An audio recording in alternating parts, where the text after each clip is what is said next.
Hello everyone, welcome back to my channel. हम लोग अपना डिज़ाइन ऑफ आरसीसी स्ट्रक्चर का पूरा सिलेबस कंप्लीट कर चुके हैं, जिसमें हम लोग आपके एसबीटी के सिलेबस के अकॉर्डिंग जो भी थ्योरी और न्यूमेरिकल प्रॉब्लम हो सकता था वो सारी चीज़ें हम लोग डिस्कस कर लिए हैं। अब आपके बहुत सारे क्वेश्चंस आ रहे थे, बहुत सारे डाउट्स आ रहे थे अलग अलग टॉपिक्स पे, तो उन सारे को कंबाइन करके हम आज एक क्लास रखे हैं जिसको हम लोग कहते हैं कॉन्सेप्चुअल डाउट्स। कॉन्सेप्चुअल डाउट्स में हम लोग डिस्कस करेंगे कि आपको कॉन्सेप्चुअली आपको क्या क्या डाउट आ रहा है अलग अलग टॉपिक्स में। किसी को यूनिट नंबर 3 से प्रॉब्लम है, किसी को यूनिट नंबर 5 में प्रॉब्लम है, तो इन सारे को कंबाइन करके हम लोग आज डिस्कस करेंगे कि जो जो इंपॉर्टेंट टॉपिक्स हैं या कुछ टॉपिक्स ऐसे हैं जो हम नहीं डिस्कस किए हैं, जैसे कि आपको स्पाइरल रेनफोर्समेंट, स्पाइरल टाइज के साथ आपको सर्कुलर कॉलम का डिजाइन। मेरे हिसाब से वो एसबीटी के सिलेबस में नहीं आना चाहिए, बट क्योंकि स्टूडेंट्स कह रहे हैं कि वो पहले आ चुका है या वो आने का चांस है, तो हम लोग वो भी आज डिस्कस कर देंगे। इससे होगा कि अगर आपको वो प्रिपेयर करना है स्पाइरल रेनफोर्समेंट का, तो आप वो टॉपिक प्रिपेयर कर सकते हैं आज के क्लास की हेल्प से। अदरवाइज जो आपके बाकी 36 क्लासेस हुए हैं उसमें आपको बाकी सारा जो सिलेबस है वो आपका कवर्ड है। तो ये सारी चीज़ें हम लोग आज डिस्कस करेंगे। तो आज जो हम लोग डिस्कस करेंगे इसमें इंपॉर्टेंट जो टॉपिक होगा वो होगा आपको सिंगली रेनफोर्स सेक्शन का एक टॉपिक है, जो आप लोगों को एक डाउट आ रहा है वो हम लोग आज एक डिस्कस करेंगे। फिर आपको स्लैब डिज़ाइन में एक आपको डाउट है, स्लैब डिज़ाइन के हम लोग टॉपिक को डिस्कस करेंगे, जिसमें हम लोग अल्फा एक्स और अल्फा वाई 2 वे स्लैब का अगर डिज़ाइन करते हैं तो कैसे ऑब्टेन करेंगे, ये हम लोग रैंकाइन-ग्रशॉफ मेथड जो हम लोग नहीं डिस्कस कर रहे थे, लेकिन अब क्योंकि ये क्लियर हो रहा है कि आपको IS 4, 5, 6 नहीं अलाउड है, आपको अल्फा एक्स और अल्फा वाई निकालने के लिए वो टेबल याद करके आप जाना पड़ेगा। तो वो टेबल नहीं अगर आप याद करना चाहते हैं तो आपके पास क्या ऑप्शंस है? तो ऑप्शंस है आपके पास रैंकाइन-ग्रशॉफ फॉर्मूला, क्योंकि रैंकाइन-ग्रशॉफ के ही कॉन्सेप्ट से वो आपका टेबल बना हुआ है IS 4, 5, 6 में पेज नंबर 73 पे, जो आपका कॉर्नर्स नॉट हेल्ड डाउन के लिए जो आपका टेबल है। अब वो टेबल हम लोग डिराइव करके निकालेंगे। आपको डेरिवेशन नहीं जानना है, डेरिवेशन आपके सिलेबस में नहीं पूछना चाहिए, फिर भी हम लोग डिराइव कर दे रहे हैं। अगर आप में से किसी को लगता है कि ये आपके सिलेबस में आ सकता है तो आप अकॉर्डिंगली प्रिपेयर करेंगे। अदरवाइज आपको उसके सिर्फ फॉर्मूलाज जानने, जो हम लोग लास्ट में निकालेंगे, आपको बताएंगे कि कौन सा फॉर्मूला आपको याद रखना है, वो फॉर्मूला आप याद रखेंगे तो उससे आपको क्लियर हो जाएगा कि आपको किस तरह से अल्फा एक्स और अल्फा वाई निकालना होता है। ये हो गया आपको स्लैब वाले पोर्शन में। इसके बाद आपको टी बीम्स में आपको बहुत सारे डाउट्स हैं, वो हम लोग आज के क्लास में क्लियर करेंगे। और आपके स्पाइरल रेनफोर्समेंट, अगर वो आज कवर ये 3 टॉपिक अगर आज बहुत ज़्यादा टाइम लेते हैं तो फिर आज हम लोग ये 3 टॉपिक ही डिस्कस करेंगे। और जो कॉलम डिज़ाइन का जो स्पाइरल रेनफोर्समेंट, स्पाइरल टाइज के साथ जो कॉलम डिज़ाइन है वो हम लोग फिर कल वाले क्लास में डिस्कस करेंगे। और अगर आज टाइम सेव हो जाता है तो हम लोग आज के ही क्लास में ये सारे डाउट्स को हम लोग कवर करने की कोशिश करेंगे। तो बेसिकली ये आज मंडे और ट्यूसडे 2 दिन का जो क्लास होगा आरसीसी का, ये आपके कॉन्सेप्चुअल डाउट्स के ऊपर होगा। अगर आपको अभी भी कोई ऐसा क्वेश्चन है, कोई ऐसा टॉपिक है, क्योंकि हम लोग एक पार्टिकुलरली न्यूमेरिकल सॉल्व नहीं कर सकते हैं, क्योंकि इस तरह से अगर देखा जाएगा तो बहुत सारे न्यूमेरिकल्स है, हर बुक में अलग अलग न्यूमेरिकल्स है। आपको कॉन्सेप्ट समझा चुके हैं, आप उन कॉन्सेप्ट को यूज करते हुए न्यूमेरिकल सॉल्व कीजिए। अगर उसके बाद आपको कहीं पे प्रॉब्लम आता है तो आप मैसेंजर में वो अपना जो सॉल्यूशन है आप मैसेंजर में भेज सकते हैं। आप हमसे डिस्कस कर सकते हैं कि इसमें कहाँ पे एरर हो रहा है, क्या कैलकुलेशन आपको समझ में नहीं आ रहा है, वो सारी चीज़ें हम लोग अलग से एक एक करके डिस्कस कर सकते हैं। बट क्लास में अब हम लोग न्यूमेरिकल अगर एक्सप्लेन करने लगेंगे तो नेक्स्ट वीक से फिर आपको ऑब्जेक्टिव का क्लास नहीं करा पाएंगे। तो इसलिए हम लोग आपको कॉन्सेप्ट बता दे रहे हैं, कॉन्सेप्ट को ट्राई करके आप न्यूमेरिकल सॉल्व कीजिए। नहीं सॉल्व होता है या सॉल्व होता है, दोनों केसेस में आपका जो भी प्रॉब्लम है, जहां पे आपको प्रॉब्लम आ रहा है, आप उसका फोटो आप मैसेंजर में भेज सकते हैं डैड सर वाले फेसबुक पेज पे, वहां हम आपके प्रॉब्लम को सॉर्ट आउट कर देंगे। अब आज हम लोग मूव करते हैं, सबसे पहला टॉपिक जो हम लोग अभी लेंगे वो होगा आपका सिंगली रेनफोर्स सेक्शन में। बहुत सारे स्टूडेंट को प्रॉब्लम हो रहा था कि हम लोग सिंगली रेनफोर्स में 2 टाइप के आपके डाउट्स आए थे। पहला डाउट था कि हम लोग अगर कहीं पे इफेक्टिव डेप्थ कैलकुलेट करके निकालना होगा, इफेक्टिव डेप्थ रिक्वायर्ड, तो ये हम लोग कैसे निकालेंगे। सिंपल सा कॉन्सेप्ट है, बहुत लोगों को डाउट हो रहा था। और दूसरा प्रॉब्लम आ रहा था कि जो हम लोग अलग अलग ग्रेड के लिए FE 250 के लिए, FE 415 के लिए और 500 के लिए बैलेंस सेक्शन के लिए जो फॉर्मूला लेते थे 0.148 FCK BD square, 0.138 FCK BD square और 0.133 FCK BD स्क्वायर, ये तीनों फॉर्मूला कहाँ से आया, ये भी बहुत लोगों को डाउट हो रहा था। तो अब ये दोनों चीज़ हम लोग आज के क्लास में क्लियर करते हैं। सबसे पहले इस पे आते हैं। आपको पता है कि अगर आपको कंप्रेशन साइड से अगर आपको मोमेंट ऑफ रेजिस्टेंस का फॉर्मूला निकालना होगा तो आपका मोमेंट ऑफ रेजिस्टेंस का फॉर्मूला क्या हो जाएगा, 0.36 FCK BXU into D minus 0.42 XU। ये आपका टोटल वो स्ट्रेस का वैल्यू हो जाएगा और ये आपका लीवर आर्म हो जाएगा। ये C हो गया, ये आपको Z हो गया। आप इससे निकालते हैं। अब हम लोग जब डिजाइन करते हैं, ये हम लोग ये फॉर्मूला कहाँ यूज कर रहे थे, जब हम लोग डिजाइन के क्वेश्चंस कर रहे थे, जब हम लोग बैलेंस सेक्शन बनाते थे तो हम लोग ये फॉर्मूला यूज कर रहे थे। अब कॉन्सेप्ट तो आपको यही रहेगा क्योंकि ये हम लोग सिंगली रिइंफोर्स्ड में पढ़ चुके हैं। अब इसमें अगर आप एज्यूम करेंगे, ये फॉर्मूला में आप देखेंगे कि यहाँ पे आपको XU यूज हो रहा है और यहाँ पे भी आपको XU यूज हो रहा है। अब अगर आप एज्यूम करेंगे कि अगर आप बैलेंस सेक्शन बनाना चाह रहे हैं तो XU क्या हो जाएगा, XU लिमिट के बराबर हो जाएगा, ये आपको पता है। अब आपका ये फॉर्मूला क्या बन जाएगा, ये फॉर्मूला हो जाएगा 0.36 FCK B XU limit divide multiply by D minus 0.42 XU limit. ठीक है, अब हम लोगों के पास IS 456 में XU लिमिट बाय D, इसके लिए आपको वैल्यूज दिए हुए हैं 0.46, 0.48 और 0.53, ये 3 वैल्यूज दिए हुए हैं। ये आपको अलग अलग ग्रेड ऑफ स्टील के लिए दिए हुए हैं। हम लोग इसी वैल्यूज को ही लेकर के अगर हम लोगों को एक्चुअल लिमिट निकालना होता है तो हम लोग डायरेक्टली 0.46 इंटू डी कर देते हैं, 0.48 इंटू डी कर देते हैं और 0.53 इंटू डी कर देते हैं इसी वाले फॉर्मूले से। तो ये तीनों वैल्यू कहाँ से मिलता है हम लोगों को, IS 456 से मिलता है बैलेंस सेक्शन के लिए। अब इसको हम लोग अगर और सिंप्लीफाई करके लिखें तो ये मोमेंट ऑफ रेजिस्टेंस की जगह पे हम लोग क्या लिखते हैं, MU लिमिट, यही लिखते हैं। तो अब MU लिमिट डिवाइडेड बाई, हम लोग इसमें से आपका ये FCK, ये B, ये दो टर्म को अगर हम लोग इधर ले आए तो यहाँ क्या रह जाएगा 0.36 XU लिमिट और यहाँ रह जाएगा D माइनस 0.42 XU लिमिट। आप ये भी कंसिडर कर लीजिए कि अभी आप इस 0.36 को भी आप इधर ही ले आते हैं, ठीक है, बाद में हम लोग इधर मल्टीप्लाई कर देंगे तो आपका ये रिमेनिंग वैल्यू रह जाएगा। अब अगर हम लोग दोनों साइड के इक्वेशन को अगर हम लोग D स्क्वायर से डिवाइड कर दें तो यहाँ क्या हो जाएगा D स्क्वायर, इस वाले पूरे को डिवाइड किए, फिर इधर भी हम लोगों को D स्क्वायर से डिवाइड करना है तो हम लोग या तो इसको D स्क्वायर लिख सकते हैं या फिर यहाँ पे D और यहाँ पे D लिख दें, ये तो मल्टीप्लिकेशन है तो इसको भी आप D स्क्वायर लिख सकते हैं, ये भी D स्क्वायर हो गया, ये भी D स्क्वायर हो गया। तो आप यहाँ लिख सकते हैं dividing both side by D square, तो यहाँ D स्क्वायर हो गया, यहाँ D स्क्वायर हो गया। अब इसको समझिए, XU लिमिट बाई D, ये वैल्यू का आपको कुछ वैल्यू पता है, ठीक है। अभी आपके पास ये एक फॉर्मूला बन करके आया।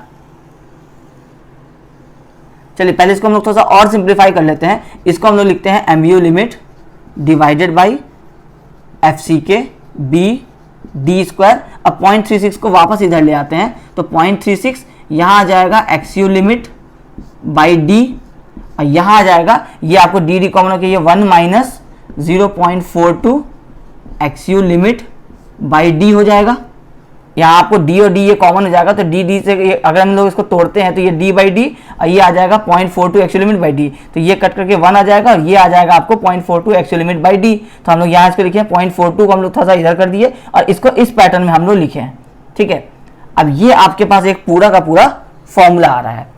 अब अगर आप इस फॉर्मूले में अगर आप यहाँ पे आप लगाइए फॉर Fe250, जब Fe250 लगाएंगे तो उसके लिए आप XU लिमिट बाई D का वैल्यू यहाँ पुट करेंगे और XU लिमिट बाई D का वैल्यू यहाँ पुट करेंगे, ठीक है। तो ये वाला वैल्यू यहाँ पुट कीजिएगा तो ये आपको क्या हो जाएगा 0.36 इंटू 0.53 इंटू 1 माइनस 0.42 इंटू 0.53, ये वाला आपको निकल करके एक वैल्यू आ रहा है। इस पूरे को जब आप सॉल्व कीजिएगा तो ये आपको निकल करके आ जाएगा Fe250 के लिए ये हो जाएगा आपको 0.148 निकल करके आ जाएगा। तो जब ये पूरा वैल्यू आपको MU limit by FCK BD square is equal to 0.148 आ रहा है, ये पूरा सॉल्व होकर के, तो आप इसको इस तरह से लिख सकते हैं MU limit is equal to 0.148 FCK। अब हम इस सारे को इस तरफ ले आते हैं BD स्क्वायर, यही वो फॉर्मूला है जो हम लोग यहाँ पे यूज कर रहे हैं। फिर अगर अभी यहाँ पे आप 250 के लिए नहीं लेकर के अगर आप Fe415 लेते तो यहाँ पे क्या आ जाता है, यहाँ पे आपको आ जाता 0.48 आ जाता, 0.48 आप यहाँ पुट कर देते, 0.48 यहाँ पुट कर देते, इसको आप सॉल्व करते ये निकल करके आता 0.138 का वैल्यू आ जाता। तो यही है इसका सॉल्यूशन। इसी को हम लोग क्या किए कि या तो आप डायरेक्टली इसमें पुट कर दीजिए तो भी आपका मोमेंट ऑफ रेजिस्टेंस आ जाएगा। हम लोगों को अब ये लंबा चौड़ा नहीं याद रख करके हम लोग क्या करते हैं डायरेक्टली हम लोग इसके हिसाब से निकाल लेते हैं। हम लोग क्या किया, हम लोग सिंपल से एक फॉर्मूला ले लिए। अब ये पूरे फॉर्मूला में जब हम लोग MU limit divided by 0.148 FCK कर देंगे तो ये क्या हो जाएगा, डी स्क्वायर हो जाएगा। और जब हम लोग इसको अंडर रूट करेंगे तो यहां से आपको डी का वैल्यू मिल जाएगा। हम लोग इसी को हम लोग करते हैं और हम लोग अपना डी का जो इफेक्टिव डेप्थ रिक्वायर्ड होता है वो वाला हम लोग वैल्यू निकालते हैं।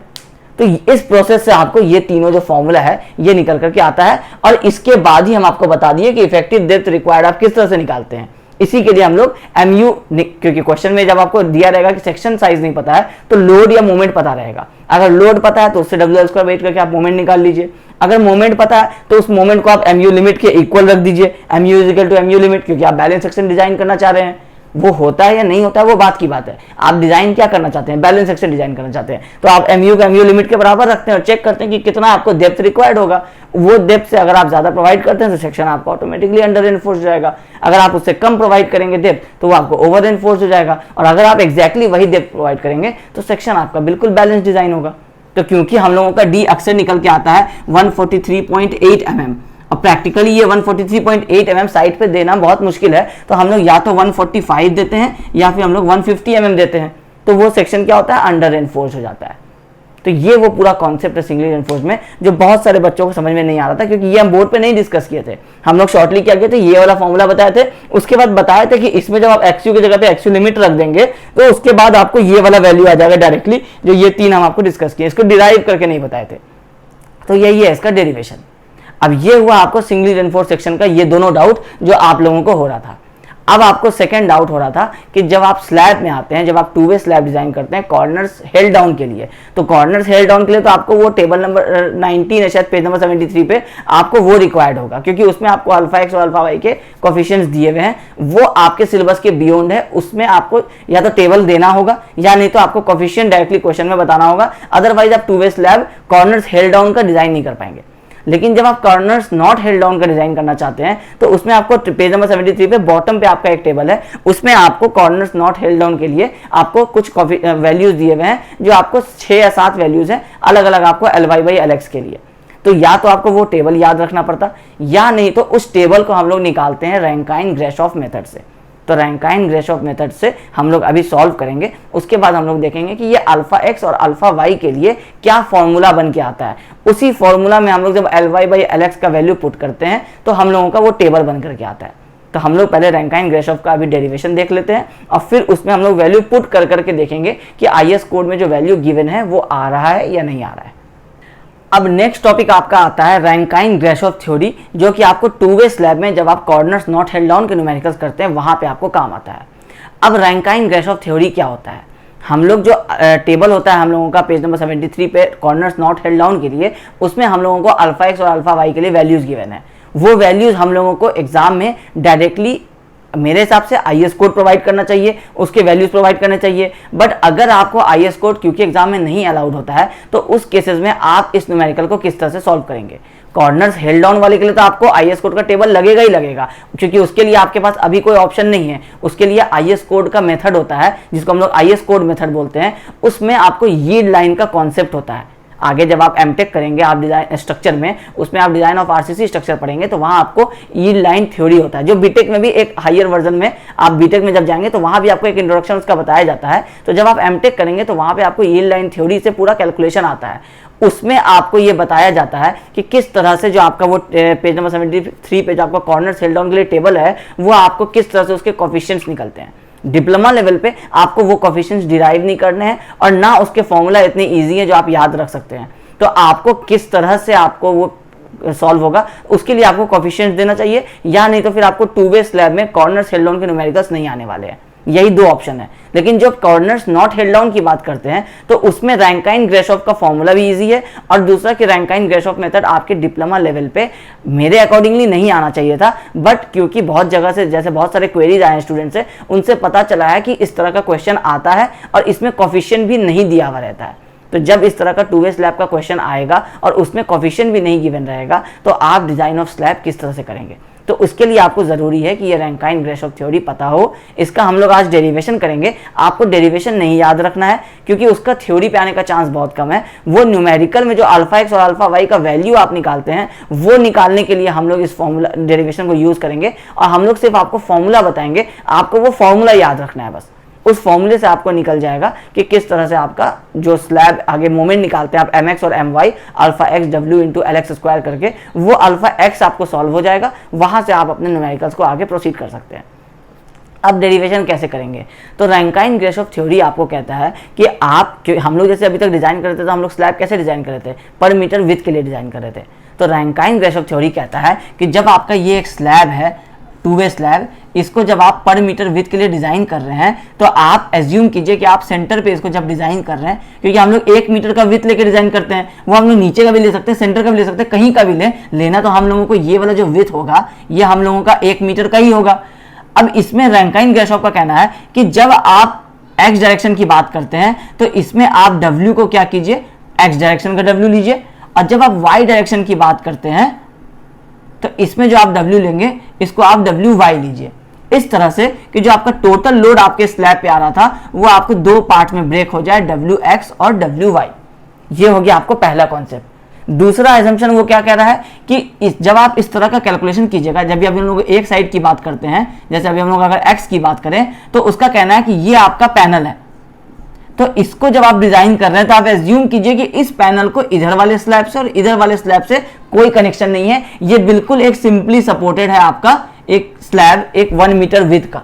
तो जब आप इसको इस तरह से एज्यूम करेंगे तो यहां सेंटर पे जो आपका डिफ्लेक्शन होगा ये सबसे ज्यादा मैक्सिमम होगा। जब आप एक सिंपली सपोर्टेड में आप एक यूडीएल ऊपर से लगाते हैं तो सबसे ज्यादा मैक्सिमम डिफ्लेक्शन कहां पे आएगा?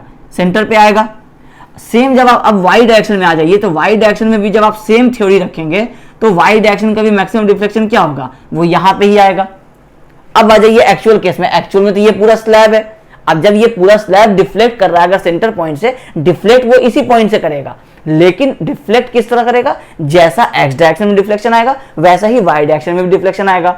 आपको कोई अलग तरह का डिफ्लेक्शन तो नहीं दिखता है, ये सेंटर पॉइंट बिल्कुल नीचे जाता है। जितना डिफ्लेक्शन आप एक्स डायरेक्शन से आप मेजर करेंगे उतना ही डिफ्लेक्शन आपको वाई डायरेक्शन से भी मेजर होगा। तो रैंकाइन ग्रेशॉफ थ्योरी कहता है कि डिफ्लेक्शन जब आप इस तरह का 1 मीटर का पैनल ले रहे हैं तो डिफ्लेक्शन भी आपको दोनों तरफ का इक्वल होना चाहिए। अब आपका डिफ्लेक्शन का आपका मैक्सिमम डिफ्लेक्शन का जनरल फॉर्मूला क्या है इस तरह के केसेस में? 5/384 WL⁴ EI, ये आपका एक जनरल फॉर्मूला है। एक्स और वाई की भी हम लोग बात नहीं कर रहे हैं। जब आप इसको एक्स में ले जाएंगे तो ये क्या हो जाएगा? 5WX LX⁴ divided by 384 EI। और जब आप इसको वाई में ले जाएंगे, जब वाई डायरेक्शन से आप बात करेंगे तो ये हो जाएगा 5WY LY⁴ divided by 384 EI। ठीक है।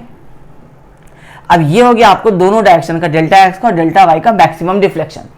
अब रैंकाइन ग्रेशॉफ थ्योरी कह रहा है कि delta X should be equal to delta Y. इसका मतलब है कि 5WX LX⁴ divided by 384 EI should be equal to 5WY LY⁴ divided by 384 EI। इसमें आपका ये 5 कट गया, 384 कट गया, EI कट गया, यहाँ रिमेनिंग रह गया WX LX⁴ is equal to WY LY⁴। ये आपको एक वैल्यू आया, एक फॉर्मूला बना आपका। अब अगर हम लोग इसको इक्वेशन नंबर 1 कहें और इसको इक्वेशन नंबर 2 कहें तो हम लोग देखेंगे कि हम लोगों को W = WX + WY था, और यहाँ हम लोग क्या कर सकते हैं कि इसमें से हम लोग WX और WY का वैल्यू निकाल सकते हैं। WX = WY × LY⁴ divided by LX⁴, और WY = इसी में से निकाल लेंगे तो ये हो जाएगा WX × LX⁴ divided by LY⁴। अब आप निकालते हैं LY/LX का रेशियो। तो LY/LX को आप क्या कर दीजिए, R अगर हम लोग एक टर्म दे दें, आप कुछ भी दे सकते हैं, R दे दीजिए, K दे दीजिए, M दे दीजिए। हम लोग क्या किया, अगर हम लोग को एक टर्म दे दिए R, तो यहाँ पे आप देख सकते हैं कि आप इसको लिख सकते हैं WY × R⁴, और इसको आप लिख सकते हैं WX × 1/R⁴, क्योंकि ये आपको LY/LX R है तो LY⁴ डिवाइड बाई LX⁴, तो ये हो जाएगा LY/LX⁴, तो ये इज इक्वल टू R⁴ हो जाएगा। तो यहाँ R⁴ और यहाँ पे ये क्योंकि उल्टा है तो ये 1/R⁴। तो अब आपको यहाँ पे WY = इस टर्म में आ गया WX के टर्म में, और WX = WY के टर्म में आ गया है। अब इन दोनों में से एक एक करके अगर हम लोग यहाँ पे पुट करें, putting these values in equation 1, तो क्या हो जाएगा। अभी हम लोग पहले एक का रखते हैं, जैसे wx का हम लोग पहले रखते हैं, तो wx है आपको wy into R to the power 4 plus wy।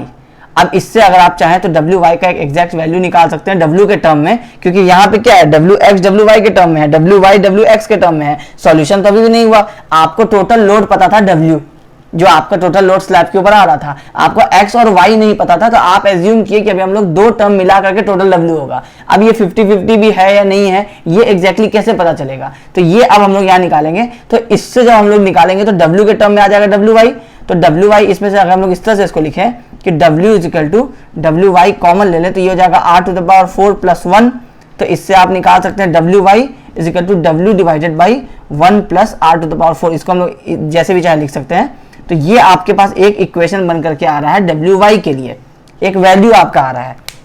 अब अगर आपको wx के लिए निकालना होगा तो आप सेम इसी इक्वेशन नंबर 1 में अब आप wy के जगह पे जो wy का यहाँ वैल्यू था x के टर्म वाला, ये रख दीजिए, w is equal to wx plus, अब wy का वैल्यू क्या आ रहा था, wx into wx divided by r raise to power 4, ये आ रहा था। तो अब आप इसको चाहें तो आप इसको एलसीएम ले लेंगे r4, तो ये हो जाएगा wx इंटू r4 प्लस ये हो जाएगा आपको wx।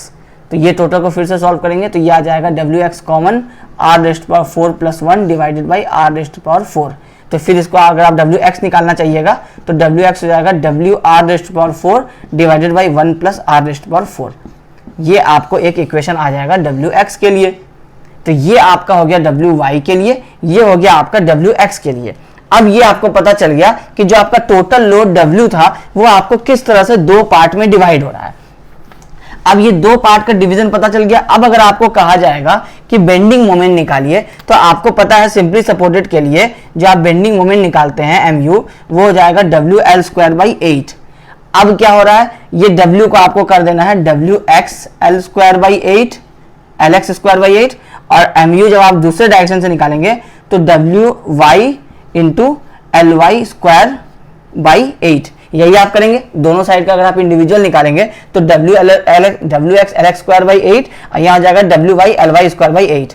अब आपको क्या करना है, दोनों में वैल्यूज पुट कर देना है। यहाँ पे आपका mu क्या आ जाएगा, ये आ जाएगा WX का वैल्यू क्या आ रहा है आपका, ये वाला WR to the power 4 divided by 1 plus R to the power 4। ये हो गया आपको टोटल WX इंटू LX²। तो इस LX² को हम लोग इस तरह से लिख देते हैं LX² डिवाइडेड बाई 8। अब आप इसको अगर और थोड़ा सा सॉल्व करेंगे तो ये आपका बन जाएगा mu is equal to R to the power 4 divided by 1 plus R to the power 4, और ये बाहर में आ जाएगा इंटू 1/8 इंटू अब आ जाएगा ये W इंटू LX²। अब आप सही से देखिएगा तो ये वाला जो आपका ब्रैकेट है, ये वाला ब्रैकेट आपको कैसा बिहेव कर रहा है, अल्फा x के जैसा। ये क्या हो रहा है W और ये क्या हो रहा है LX²। यही तीन चीज आपको निकल करके आ रहा है इस फॉर्मूला में, ये W है, ये LX² है, और ये टोटल जो आपका वैल्यू आया है R to the power 4 divide by 1 plus R to the power 4 into 1/8, ये टोटल आपको क्या हो जा रहा है, आपका अल्फा x हो जा रहा है।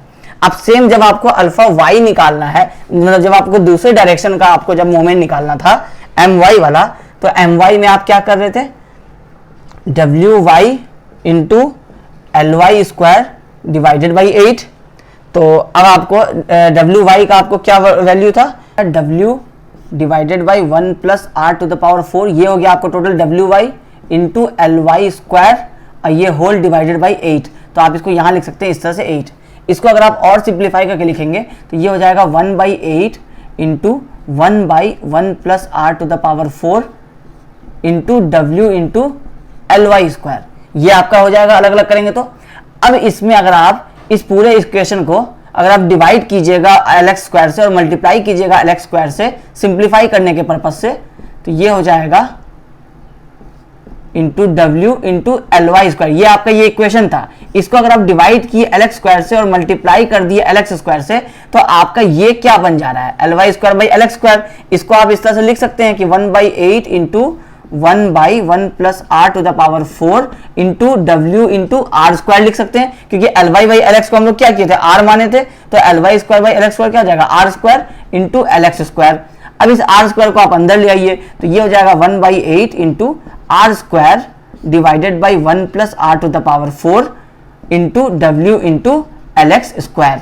ये वाला आपका इक्वेशन बन करके आता है जो आपका my के लिए 1/8 इंटू, इसको आप इस तरह से भी देखते होंगे कि अगर हम लोग उसको यहाँ स्पेस में लिखें, ये my इज इक्वल टू 1/8, तो 1 नहीं लिख करके इसको इस तरह से लिखते हैं r² divided by 8 into 1+r⁴ into w into Lx²।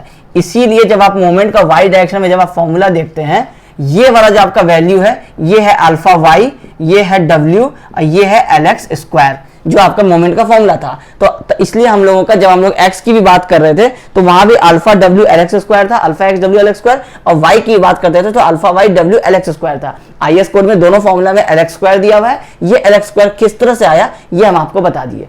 तो आप चाहें तो आप डायरेक्टली या तो ये wy का वैल्यू याद रखिए, ये wx का जो वैल्यू आया था ये याद रखिए, और इसको w² इस फॉर्मूला में पुट कीजिए और उससे आप या तो मोमेंट निकाल लीजिए, या तो आप डायरेक्टली ये वाला फॉर्मूला याद रखिए my के लिए, और ये वाला फॉर्मूला आप याद रखिए mx के लिए, और इन दोनों में से आप डायरेक्टली आप अपना मोमेंट निकाल सकते हैं।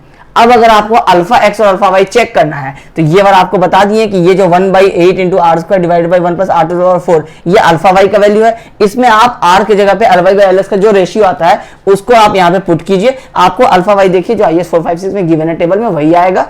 यहाँ पे भी आपको ये r4 divided by 1+r⁴ into 1/8 है। इस पूरे में जब आप ये r का वैल्यू पुट कीजिएगा तो आपको ये अल्फा x का वैल्यू निकल करके आएगा।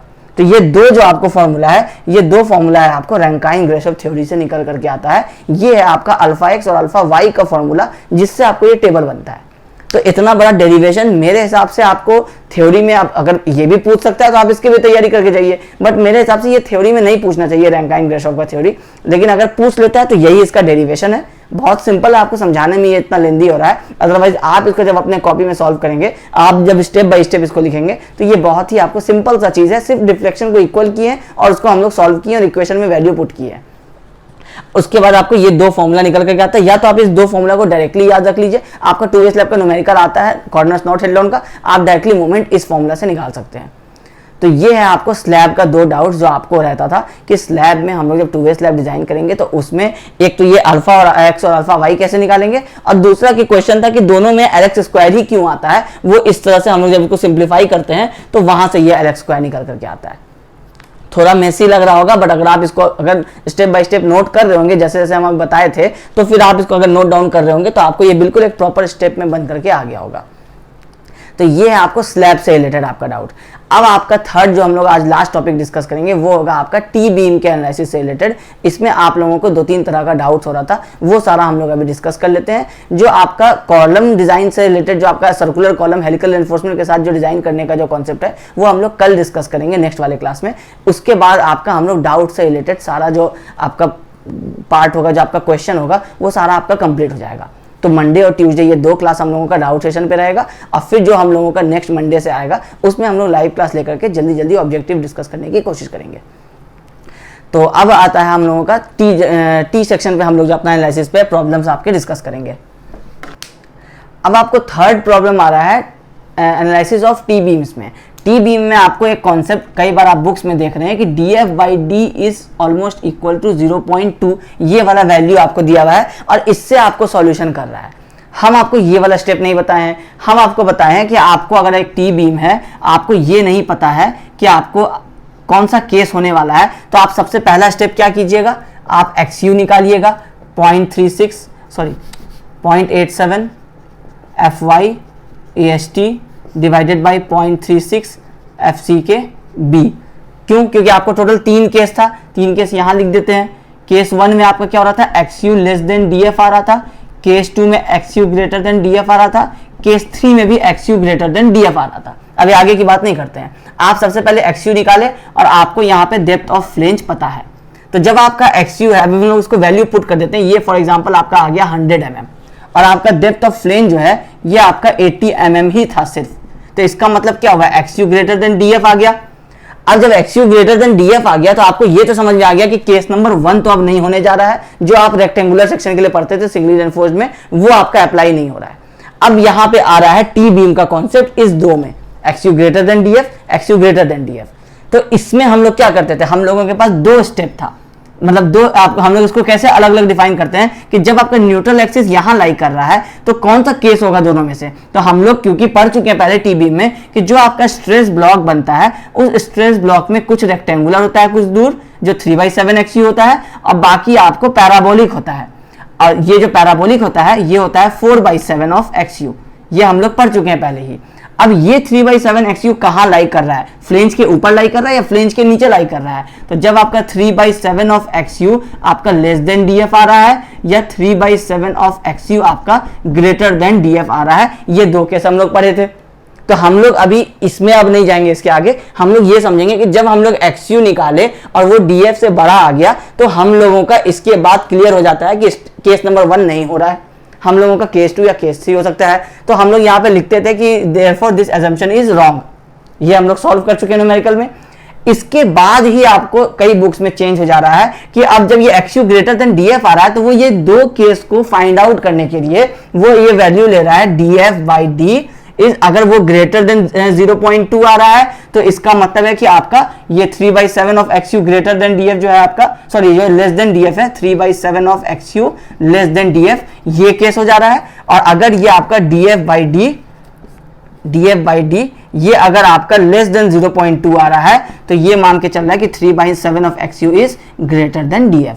अब ये वैल्यू कहां से आया और ये हम क्यों नहीं बताए, तो हम आपको सेम चीज ही बताए हैं मगर हम आपको लंबे प्रोसेस में बताए हैं, लॉन्ग प्रोसेस में, मगर वो इजी है, वो आपको याद रह सकता है। हम आपको क्या बताए हैं कि आपका जब XU ग्रेटर देन DF निकल जाता है इसके बाद आपको डायरेक्टली क्या करना है, 3/7 ऑफ XU चेक कर लेना है, क्योंकि यही आप याद रखे हुए हैं 3/7 XU इज ग्रेटर देन या लेस देन, उसके हिसाब से फॉर्मूला याद रखे हुए हैं। तो 3/7 XU चेक कर लीजिए, अगर ये 100 निकला था तो 3/7 इंटू 100 कर लीजिए, ये आपको ऑलमोस्ट 42 या 44 mm कुछ भी आएगा, सॉल्व कर लीजिएगा। ये आपका क्या है, लेस देन 80 mm आ रहा है।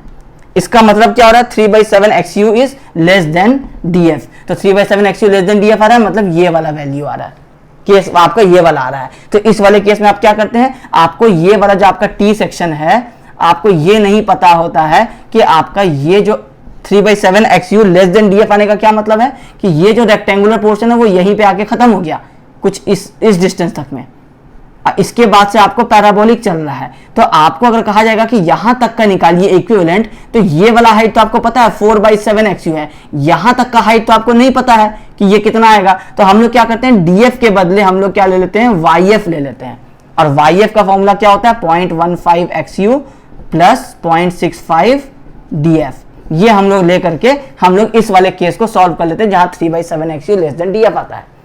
अब ये वाला वैल्यू कहां से आ रहा है, आगे का तो सॉल्यूशन आपको पता है कि या तो ये निकलेगा या तो दूसरा केस निकलेगा, उस हिसाब से हम लोग DF लेंगे या YF लेंगे, मोमेंट ऑफ रेजिस्टेंस का फॉर्मूला वही है। ये वैल्यू से क्यों चेक कर रहे हैं, हम आपको ये वाला स्टेप बताए थे। अब ये वाला वैल्यू भी सेम चीज ही है। अब ये कैसे निकला है ये समझिए, ये आपका एक टी बीम है, इसका यहां पे आपको अगर एक स्ट्रेन डायग्राम बना देते हैं, ये कुछ इस तरह से आएगा। ये वाला वैल्यू 0.0035 है, ये वाला हाइट आपको XU है, और जहां पे ये आपको इस तरह से लाई कर रहा है तो ये वाला जो वैल्यू है ये आपको 0.002 है। आपको सिर्फ इसका ये वाला हाइट नहीं पता है, ये H है। तो ये हाइट आप सिंगली रेनफोर्स में निकाल चुके हैं कि ये 3/7 ऑफ XU होता है, ये कर चुके हैं। अब जब आप इसको XU को इस तरफ ले आइएगा, ये आप H is equal to 3/7 of XU निकाले, ये आपको स्ट्रेन डायग्राम से मिल गया। अब आप देखते रहिए कि इस वाले स्टेप के बाद आपको कैसे DF/D का वैल्यू आता है। H is equal to 3/7 XU, तो H/XU इज इक्वल टू 3/7, ये आपको मिल गया। अब अगर आप ये मान लीजिए कि अगर आप बैलेंस सेक्शन की बात कर रहे हैं, अभी हम लोग अंडर रेनफोर्स ओवर रेनफोर्स की बात नहीं कर रहे, सिर्फ बैलेंस की बात करते हैं, तो ये क्या हो जाएगा, H is equal to 3/7 of XU limit हो जाएगा। लिख सकते हैं हम लोग इसको इस तरह से, तो H is equal to 3/7 of XU limit हो जाएगा। अब हम लोगों को पता है कि एक्सयू लिमिट का वैल्यू क्या होता है, h इज इक्वल टू, अब हम लोगों को पता है कि 3 केस हो सकता है, या तो आपको ये 0.46d होगा, या तो 0.48d होगा, या तो 0.53d होगा, जो सभी केस होगा, तीनों में से जो भी स्टील होगा। तो जब हम लोग अगर कोई सा भी एक स्टील लेते हैं, जैसे मान लीजिए हम लोग Fe250 के लिए लेके चलते हैं, यहाँ पे हम लोगों को 0.53d हो जाएगा। तो यहाँ पे क्या होगा, 3/7 इंटू 0.53d। फिर से आप इसको d को इस तरफ ले आइए, तो ये क्या हो जाएगा, h/d is equal to 3/7 into 0.53।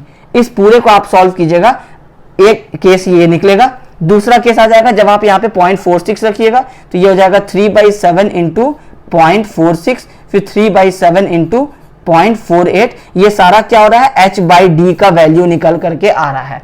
तो ये जो तीनों वैल्यू निकल के आएगा ना, ये आप देखेंगे कि तीनों को जो आप सॉल्व करेंगे, एक आएगा 0.19, एक आएगा 0.20, एक आएगा 0.204, इस तरह से। तो हम लोग इसको तीनों को एक इक्विवेलेंट मान लेते हैं 0.2 के, मतलब कुछ ऊपर है कुछ नीचे है, हम लोग इसको एक बेंचमार्क दे दिए कि ये हमारा 0.2 है। तो ये 0.2 क्या है, h/d का वैल्यू। तो h/d क्या आ गया, 0.2। ये आपको एक वैल्यू मिल गया। अब आप ये देखिए कि आपके पास दो केस था, ये दो केस कहां पे चेंज हो रहा है, ये चेंज हो रहा है इस लाइन पे। इस लाइन से अगर नीचे है 3/7 XU तो दूसरा केस है, अगर ऊपर है तो दूसरा केस है। तो मतलब जब आपका ये ऊपर की तरफ है तो हम इसका अगर मैक्सिमम लिमिट माने तो कहां तक आएगा, ये इस DF तक आएगा। मतलब ये DF ही जो होगा ये आपका डिसाइडिंग लाइन हो रहा है कि ये केस कौन सा होने वाला है। न्यूट्रल एक्सिस तो दोनों ही केस में नीचे लाई कर रहा है, लेकिन आपका ये 3/7 XU इस लाइन पे भी अगर लाई कर रहा है तो सेम केस रहेगा, लेकिन जैसे ही इससे नीचे आएगा केस चेंज हो जाएगा।